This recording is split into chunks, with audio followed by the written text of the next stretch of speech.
All right, hi, my name is Dallon. And I'm Ryan. And the name of this band is I Don't Know How, But They Found Me. And we're on the spot.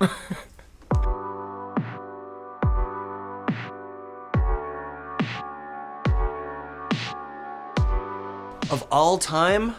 Favorite era of all time? Probably the late 70s, early 80s. Probably say the 50s. Because everything was so new and, so fresh. Not a bad answer, but polio makes me go no on all right. 50s. There's so many. That's a perfect movie from beginning to end. It's one of the few that are just flawless in every way, but I'd have to go with the name of this band, and I'm sorry. Snow globes. I'm not kidding. There's a bunch of them at our house. I don't do it like hardcore, but like I collect toys from my childhood. I've got a bunch of Ninja Turtles and a couple of He-Man figures, comic books. Just your standard nerd collections. Like I've got my own little pockets of those at home. Oh man, so many. Yeah. Sparks, Foxy Shazam. I'm jealous of. I wish I was in that band. They were so great. What do you got? Mine would be Foo Fighters, Green Day, Rancid. Miniature Tigers. I wish I was in that band. They're brilliant. Muse would be awesome. Who else? There's too many to name, man. Phantom Planet was amazing. Yeah. Killers are great. This band's okay. Yeah. Just whatever. I love all of those things, Yeah, but me too. I think I have a tendency to gravitate towards 70s glam stuff. But, stuff like Sweet or T-Rex or, Bowie, of course. That's a go-to. But I love all that stuff. Well, I grew up basically like going to shows like in the 90s, so Nirvana was like a big influence on me. Smashing Pumpkins. Love Smashing Pumpkins. Yeah. Melancholy is such a good album, Yep. man. Double disc. Still spin that on the regular. That's so good. Yep. I might be in the middle of it. I'm not sure. Like I've been wearing a cape on stage lately, so in a year or two from now, ask me again. It might be right now. We'll see. Drop crotch pants. Really? Yeah. When? I did that. Early 90s? No, like mid 2010s, whatever this era is called. Wow. Yeah, drop crotch. So you didn't even do it like the OG drop? No. Wow. Yeah. That's bad. Yeah. That's bad. Although admittedly, I did do in the early 90s, I did the overalls with the one shoulder strap. And I think my older brother and I did the crisscross thing. Oh yeah. Once. Also, when I was in, I don't think we were serious, but we definitely turned everything around. 7th grade, Jinko's pants. That was big baggy Jinkos. Oh, Remember those? That is a Fashion faux pas. deep sin. It is. But middle school, man. think about it, mid 90s. That was. people were wearing baggy pants. They were, but Jinkos. that was too much for me. I was wearing baggy pants too, but Jinkos were like. I grew. My excuse. I grew up in Utah.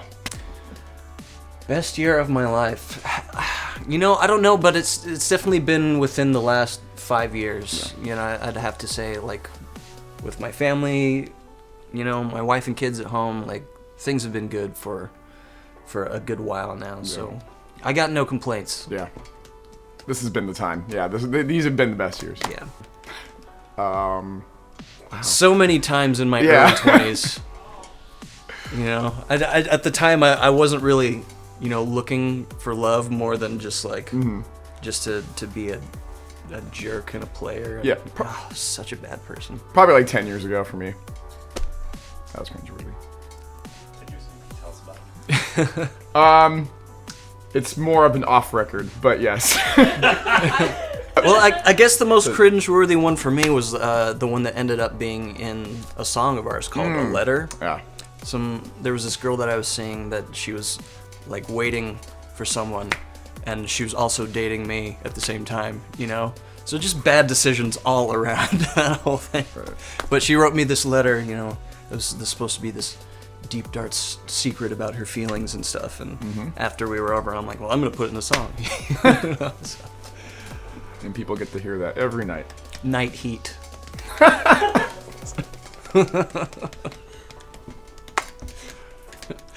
Oh yeah, that was an actual movie, wasn't it?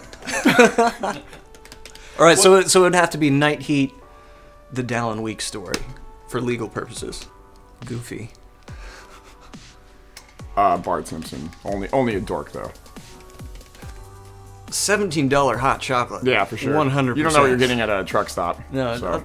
I try to. Sometimes you get what you pay for. Yeah. You know, and that's one of those cases for sure. Might be really good hot chocolate though at that price. If it's $17, it better be really good. Better be the most amazing thing. Better come with like a massage and something. I don't know.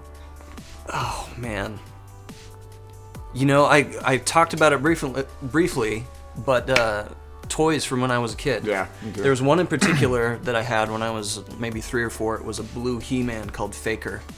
And my parents always told me like it could never leave my hand or I would just like scream. Even if they were like putting a shirt on me, transferring it from one hand to the other, like I would just scream.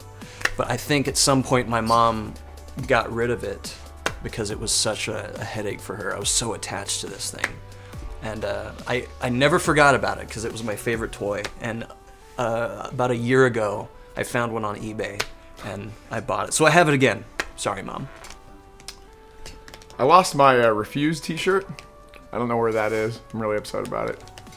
I've never been an autograph or selfie kind of guy. I've always just preferred, like, anytime I meet, like, a musical hero or someone that I really admire, like, it's always just been a handshake for me and tell them that I'm a fan, you know? That's what I prefer to do, honestly. Because I think, you know, having that memory is a lot more valuable and meaningful than having a piece of paper with a signature on it. That's just me, though. Yeah, experiences outweigh the piece of paper or the picture or whatever. It's more of a story, you know. Gwen Stefani was kind of intimidating. Met her once. She came backstage at a show we were opening and introduced herself. And you know, I'd been such a fan for such a long time. Shaking her hand was kind of surreal. So it was kind of, oh wow, you're a person. I know that now. Right. Something honest. Really grateful to be here and talking to you guys and that people care about what we're doing. Right.